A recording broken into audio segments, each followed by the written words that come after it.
They say, be honest, be transparent, let people see the real you.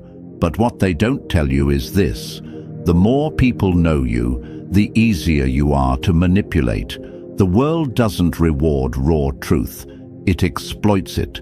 They use your words as evidence. They store your feelings as leverage. They pretend they care, but they're taking notes. Machiavelli never told you to be honest with everyone. He told you to be smart, strategic, ruthless when needed. In a world where exposure is currency, the most valuable thing you can do is protect your inner world like a fortress. What you share becomes a tool for someone else, and what you hide becomes your weapon. These 5 secrets are not random. They are your psychological armor. Keep them buried, or you'll pay the price. Now, I want you to drop this affirmation in the comments. What they don't know, they can't control. Number 1, never reveal how far you're willing to go. People are obsessed with your boundaries, not because they respect them, but because they want to know how close they can get before you break. The moment you define your limits, you give them a blueprint of your control panel. You say, I'd never cut someone off, and they slowly start to drain your energy, test your patience, and push the edge. Knowing you won't walk away, you say, I'll never retaliate no matter what, and suddenly you become the easy target. They act with arrogance, not courage, because you already told them you won't fight back. That's not noble, that's exposure. And in a world ruled by strategy, exposure is suicide. See, people don't fear who's kind. They fear who's unreadable. They fear the one who smiles but leaves the consequences up to imagination. That uncertainty, it messes with people's heads. It keeps them in check. But when you define your breaking point, you hand them the exact coordinates to start chipping away at your self-respect. You make their job easy. Your boundaries stop protecting you and start guiding them. So, stop explaining what you would or wouldn't do. Stop giving disclaimers. Let your silence be the warning. Let your unpredictability be the answer. You don't need to threaten anyone. You don't need to tell them what happens if they cross you. That's emotional weakness, disguised as communication. Real power is when they think twice before disrespecting you. Not because you've made a scene before, but because they have no idea what you're capable of. That's the kind of fear that keeps people cautious. Not terror, uncertainty. The kind that keeps their actions clean, not because they respect you, but because they fear making the wrong move. Fear of consequences they can't see is more paralyzing than 1,000 angry speeches. There's a reason Machiavelli said, "The lion cannot protect himself from traps, and the fox cannot defend himself from wolves." One must therefore be a fox to recognize traps, and a lion to frighten wolves. You must be the man who plays both sides. You don't look dangerous. You look thoughtful, composed. But deep inside, there's a predator calculating silently, and no one knows when he'll act or how far he'll go. That's how you dominate without raising your voice. You don't show rage, you control it. You don't declare your methods, you deploy them when it matters. Never tell someone how far you're willing to go, because the truth is, even you don't fully know. And that's what makes you dangerous. Let your calm be the storm they didn't prepare for. Let your mystery be the warning that echoes louder than any threat. Because in this world, the ones who speak of their limits often become victims of them. But the ones who stay silent, they become legends of consequence. Number 2, never reveal who influences you. There's a reason people ask you, who inspires you? It seems like innocent curiosity, but it's not. It's a strategic probe. They want to uncover what shapes your thoughts.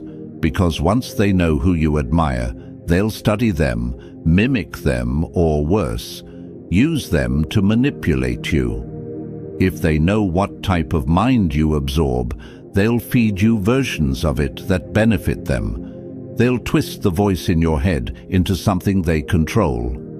The moment you say, "This person shaped my thinking," you become easier to predict. They start watching your next move, expecting it to mirror someone else's. And if you fall out of line, they criticize you by comparing you to the person you once praised. But your idol would never do that, they'll say. Suddenly, your individuality is chained to someone else's shadow. That's how influence becomes a cage, if you expose it. But when you keep that door locked, when no one knows who whispers in your ear, you become a mystery they can't decode. You move in silence, grow in directions they didn't expect, and evolve without permission. You become something they can't label. And people fear what they can't define. Your influences should shape you, not brand you. You don't owe anyone an explanation for who inspired your rise. The names you study, the minds you follow, they are sacred, hidden blueprints that make you dangerous. The moment you give up those names, you give up the map. And once they see your map, they know where you're headed. Worse, they'll start placing roadblocks before you arrive. Let your moves speak. Let your victories hint at influence, but never confirm it. A man who reveals his sources reveals his blueprint.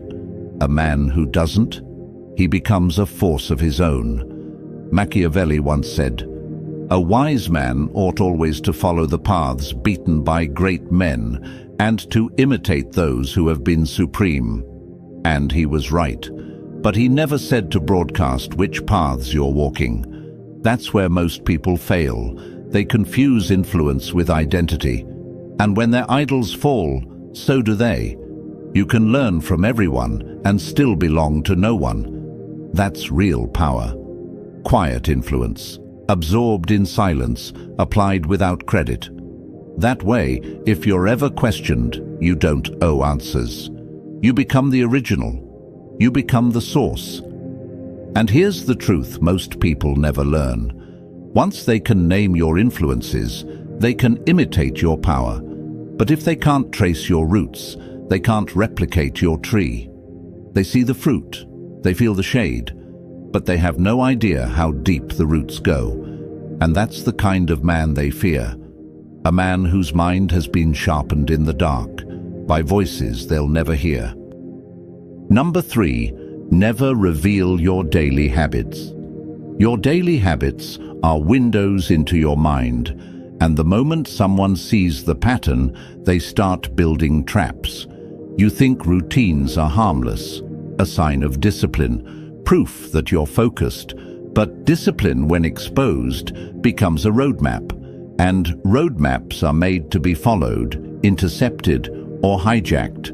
The more visible your structure is, the easier it is for people to manipulate you. You post that you run every morning at 6. Now they know exactly where you'll be and when you're mentally locked into routine. You always check your phone late at night. Now they wait until you're tired to send messages that provoke, distract, or manipulate. The very structure you built to become stronger turns into a script they can exploit. That's not efficiency. That's vulnerability disguised as consistency. Understand this. Predictability is a weakness, especially in a world where attention is currency and distraction is a weapon. When people know your rhythm, they'll sync with it, not to support you, but to sabotage you. They'll call when you're most available. They'll argue when you're most tired. They'll show up when your guard is down. Not because they're smart, but because you gave them the code. There's a reason shadows exist. Movement without pattern, activity without trace. Your habits should be private. Your schedule should be unpredictable. You can be consistent without being obvious. Wake early today, sleep late tomorrow. Train in silence. Respond when it's least expected. Move like static, always active, never readable. Let them try to track you and fail. Let your absence feel calculated. Let your silence feel strategic. Power comes from not being found in the same place twice. When people can't predict you, they can't prepare for you. They start guessing. They lose timing. They miscalculate. And every miscalculation they make is an advantage you gain. Machiavelli once said, "The wise man does at once what the fool does finally." The fool sticks to his routine out of comfort. The wise man adapts before the routine becomes a cage. Because the moment others see your pattern, they stop seeing a person, they see a machine, and machines can be hacked. Erase the trail, break the rhythm. Eat at 6 today, skip it tomorrow. Show up unannounced, leave without warning. Make your timing your weapon. Make your inconsistency their frustration. And when they try to figure you out, let them realize they're chasing smoke. Because when no one can trace your daily rhythm, you become more than strategic. You become dangerous, unreadable, untouchable, a force without a pattern. And in the game of power, that's exactly who they fear the most. The man who never moves the same way twice. Number 4, never reveal what you've forgiven. People love to tell you that forgiveness makes you noble, that letting go makes you stronger. But the world doesn't operate on noble ideals. It operates on pressure, leverage, and perception. And when someone knows what you've forgiven, they gain all three. Think about it. The moment you make it clear that you let something slide, a lie, a betrayal, a public humiliation, they study that reaction. They clock it. Not to appreciate your mercy, but to test how far they can push next time. You didn't call them out? You must be soft. You didn't retaliate? They assume you won't. Forgiveness becomes ammunition, not for you, but for them. And every time you show your tolerance, you draw the borders of your weakness. But silence? Silence is lethal. When you don't reveal what you've let go, they're left wondering, did he forgive me, or is he just waiting? That doubt, that gnawing uncertainty, is far more terrifying than open anger. Because you haven't given them closure, you've left the wound open, and now every move they make is haunted by what they think you might do next. Forgiveness should be private, not because you're bitter, but because power doesn't live in making people comfortable. It lives in making them cautious. You don't owe them emotional clarity. You don't need to prove that you've healed. Healing doesn't mean exposure. It means control. And control means never giving away the state of your internal battlefield. Let them believe you've moved on. Let them laugh, thinking you've forgotten. Meanwhile, you've adjusted your approach, shifted your proximity. Watch them from a new angle. The enemy who thinks he's safe is the easiest one to neutralize, not because he's weak, but because he's off guard. Machiavelli once said, "Injuries must be inflicted all at once, so that their ill savor may be lessened by their being tasted but once." Forgiveness in this world is the mirror image of that injury. But if you expose your forgiveness too early, if you speak it, you soften the memory of the offense. And when offenses lose their sting, they get repeated. Let the people around you live with that quiet tension. Did he let it go, or is he just biding his time? That's how you become untouchable. You don't react with noise. You don't explain. You just adjust. And when the time is right, you act, not out of revenge, but precision. Not emotionally, but surgically. Forgive internally, strategize externally. Never mix the two. Because once they know your threshold for betrayal, they'll start walking right up to the edge. But if you hide that threshold completely, no one dares approach it. Uncertainty is control. Silence is pressure. And a man who forgives without speaking it aloud He becomes a storm they can't predict, a reckoning they never see coming. Number 5. Never reveal what you're still healing from. Pain is human. We all carry it. Some from childhood, some from betrayal, some from battles no one else will ever understand. But in a world driven by control, manipulation, and silent warfare, pain isn't just pain, it's intel. And the moment you reveal where it lives inside you, you give people the key to your mind. You say you're still healing from abandonment, someone will test your fear of being alone. You open up about trust issues.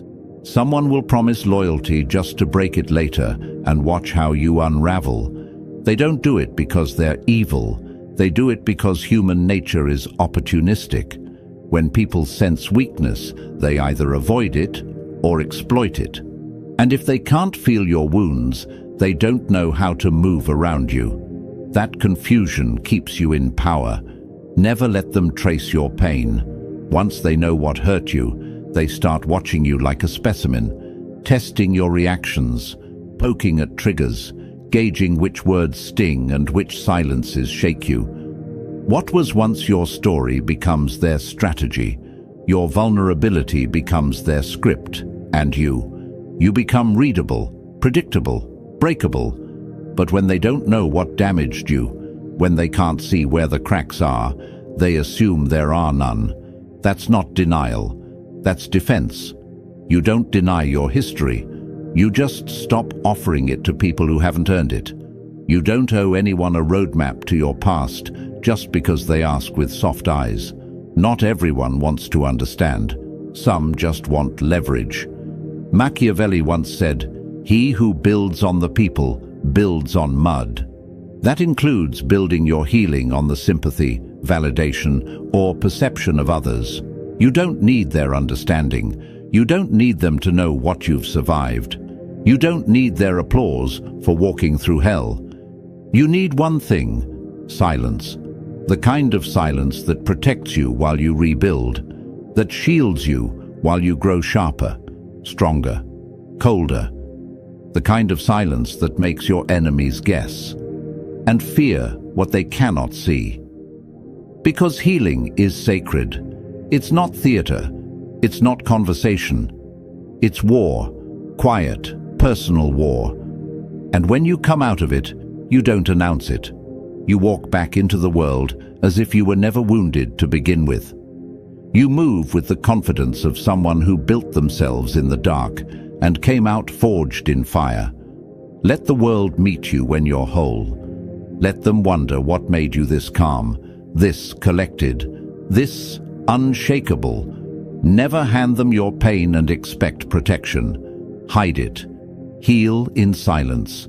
And return as someone no one ever expected, because they never saw the cracks to begin with. The world we live in thrives on noise. Everyone's talking, posting, confessing, as if visibility equals power. But what they don't realize is this: the more they reveal, the easier they are to break. Every honest update, every emotional post, they're laying out the blueprint of their destruction. And while they chase validation, you've chosen a different weapon: silence. You don't speak for attention. You move in shadows because that's where real power lives. You're not unreadable because you're lost. You're unreadable because you're in control. It's a battle, a quiet, private battle, and when you survive it, you don't talk about it. You step back into life like you were. Never heard it all, you walk with the calm strength of someone who rebuilt themselves in the dark and came out stronger. Let world see you only when you're whole. Let them guess what made you this steady, this focused, this A ghost in the room, a storm behind calm eyes. They'll see you smile and never know what it means. They'll hear your silence and feel pressure they can't name. They'll try to understand you and fail. That failure, that's your power. So if this video hit something deep, if it reminded you who you are and what you're capable of, then it's time to move different, like the shadow. like the force no one saw coming. Subscribe to the channel right now. Tap the like button so others can find this too. And most importantly, keep your mouth shut and your mind sharp. From now on, you don't chase influence. You become the force that moves without being seen. The game isn't about being known, it's about being untouchable. And you are becoming unstoppable.